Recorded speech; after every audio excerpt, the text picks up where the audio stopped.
Attention, cette vidéo contient des spoils sur la série Nouvelle École, disponible d'ores et déjà sur Netflix. Si vous n'avez pas encore vu l'émission, on s'en fout complètement, restez ici, je vais vous faire économiser 8 épisodes de 40 minutes. Merci. Les contenus autour du rap, ça manque pas, que ce soit sous forme de quiz avec rap jeu, des émissions de débat, des milliers de podcasts, les chaînes YouTube ou encore Twitch, mais c'est pas quelque chose de nouveau. Faut savoir qu'en France, dès 1984 sur TF1, on pouvait regarder HIP HOP, une émission sur le hip-hop présentée par Sydney. L'émission est légendaire pour 3 raisons. La première, HIP HOP est la première émission télévisée sur le hip-hop au monde. Oui, j'ai bien dit au monde. La France a eu une émission de télé sur le hip-hop avant les USA. Seconde raison, c'est la première émission de télé française présentée par un noir, ce qui est assez ouf. Et enfin, troisième truc, Sydney présentait littéralement toute son émission en rappant, ce qui était parfois pas forcément utile et a le nom de me fumer de rire. Bonjour les frères et sœurs, quelle joie et quel bonheur de se retrouver tous les dimanches, enfin, sur TF1. Oh mon dieu, c'est cringy. Déjà, beaucoup de personnes du hip-hop en voulaient à Sydney, lui reprochant de caricaturer et de trop vulgariser la culture hip-hop pour plaire à la ménagère devant sa télé. Et c'est vraiment difficile, voire même impossible en vrai, quand on fait un programme de ce genre, de plaire à la fois aux amateurs hardcore de rap, aux auditeurs moyens et aux gens qui écoutent du rap de loin, voire même qui connaissent pas le rap.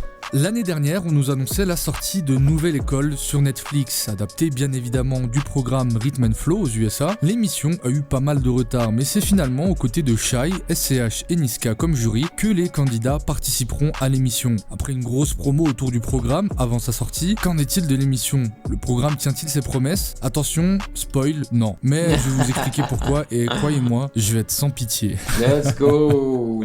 Pourquoi je rigole comme un méchant de Disney moi ? Moi je t'en fais rentrer seul, ce qui doivent gratter à 16. Aujourd'hui j'ai fait la fille de mon ref. Bercy, Vanille, Jazz Club. Bercy, Vanille, Jazz Club. Seul doc. Du rap pour les connaisseurs, pas pour les gros lécheurs. Mauvais prof égale mauvaise école. Ouais. Commençons par le commencement, le jury. Alors, le jury, c'est une donnée que non seulement on connaissait des mois avant la sortie du programme sur Netflix, mais qui en plus a... Alors, me concernant, je trouve que le jury est sympathique, tu vois, c'est des têtes vraiment qui sont sympathiques, enfin, on aime bien les regarder, on aime bien les entendre parler, tu vois. Je veux dire, Niska est connu juste pour ses adlibs, tu vois, qui sont vraiment très légendaires. Ça montre déjà à quel point il a une voix qui est connue et puis il a du charisme. Moi, j'ai découvert vraiment la personnalité d'SCH grâce à ce show-là et honnêtement, on va pas dire que je suis tombé amoureux de sa personnalité, mais sachant que je suis pas un grand fan de sa musique, vraiment, j'ai trouvé sa personnalité vraiment au top, quoi. Shai, par contre, je connaissais déjà sa personnalité, mais je savais pas à quel point elle pouvait être chiante, genre trop bad bitch. Elle a joué trop bad bitch, genre moi je veux que du vrai rap, C'était vraiment chiant malgré le fait que ce soit une bombe, tu vois, genre physiquement, voilà quoi, ça fait vraiment plaisir de la regarder. Après, dire que c'est de mauvais profs, je sais pas. Je ne pense pas qu'ils aient... C'est leur première tentative, peut-être qu'on peut leur trouver des excuses, mais moi ce qui m'a dérangé avec ces juges, c'est le fait qu'ils n'aient pas assez extrapolé. Ils ne sont pas rentrés dans les détails, je trouvais pas vraiment qu'ils analysaient assez en fait les performances des candidats et qu'ils les dirigeaient en fait, tu vois. C'était toujours... ils planaient en fait. Sur les performances des gens. Il restait sur la surface, quoi. Énormément été mis en avant pour la promo et c'était d'ailleurs l'argument numéro 1. Perso, à part SCH, j'étais pas emballé de ouf par le jury, mais Shai et Niska ont des super grosses carrières, donc forcément je me dis qu'ils ont une expérience à transmettre à des jeunes qui veulent percer eux aussi, pourquoi pas. Après avoir regardé l'émission, finalement, très vite on se rend compte que le choix du jury est un immense échec. Le souci, c'est que dans une émission de télécrochet, le jury est systématiquement au... Alors, est-ce vraiment un échec ? Parce que si tu te mets à la place des gens qui justement ont produit ça, ils n'ont pas choisi le jury pour justement... ils n'ont pas choisi le jury en fonction de leur capacité à apprendre, tu vois. Leur capacité en tant que professeur de musique ou quoi, tu vois. Non, ils les ont sélectionnés en fonction de leur fame. Et ils savent que les gens vont regarder le show grâce à ces à ces artistes-là, à ces juges. Donc pour moi, c'est pas vraiment un échec. Ça dépend de quel prisme en fait.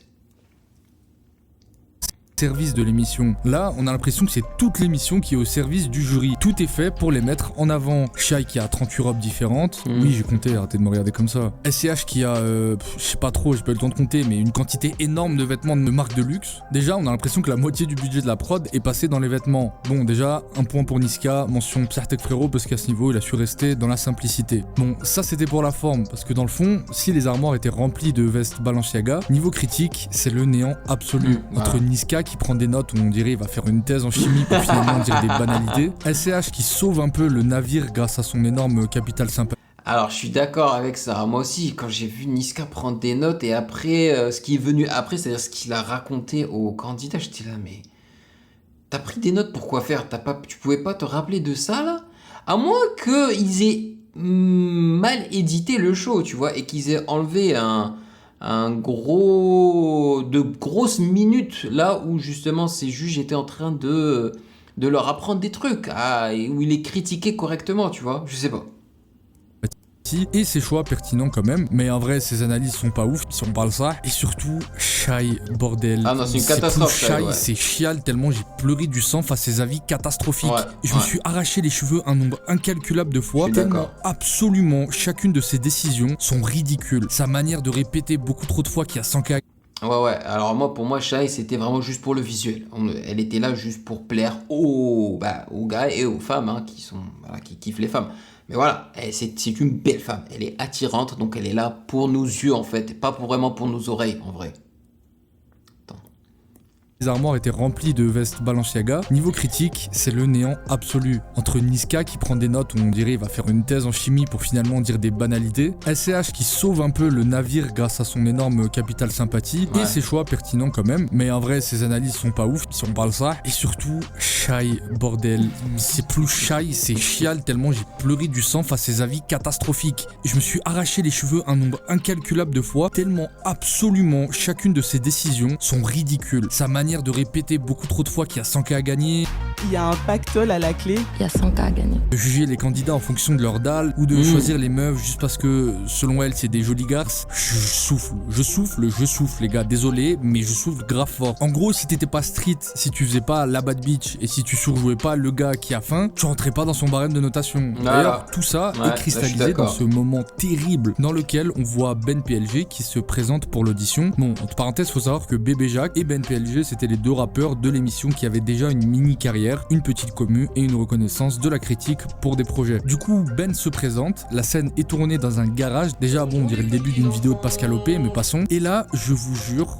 wallah, Ah bah il a dit voilà, ah bah si, voilà ça marche. qu'il lâche le meilleur freestyle de l'émission. M'ouvrir le ventre, c'était le seul moyen pour que je m'exprime. Mélange la poussière et les cendres, ça c'est le seul moyen pour que j'existe. Je prends les devants, ça c'est le seul moyen pour que je reste digne. Papa sait même pas à quoi je ressemble, il va me découvrir sur Netflix. Et moi, spectateur, après 55 minutes à voir des rappeurs de 1 minute de rap se faire auditionner par SCH et Niska, d'un coup, j'entends un rappeur qui sort, je donne des noms de joueurs de Ligue 2 aux contrôleurs, je donne des noms de Ballon d'Or à mes gosses. Et d'un coup, je me redresse sur ma chaise. Je me dis enfin un peu de niveau, un peu de pudeur, un peu de chouma, un peu de style dans cette émission qui sent la barquette de lasagne surgelée Findus. Et ben vous savez quoi, Shai ne le prendra pas sous prétexte qu'il n'a pas la dalle. Bon, personne... Le choc, hein. Alors je sais pas, j'ai pas regardé ma vidéo, mais ma réaction devait être vraiment... En tout cas, moi je me rappelle, j'étais choqué, le fait qu'elle n'ait pas pris Ben PLG. Ah, j'ai toujours mal en vrai, j'ai toujours mal, parce que vraiment, il m'avait frappé fort, parce qu'il a checké pratiquement toutes les cases pour moi, man. Pff.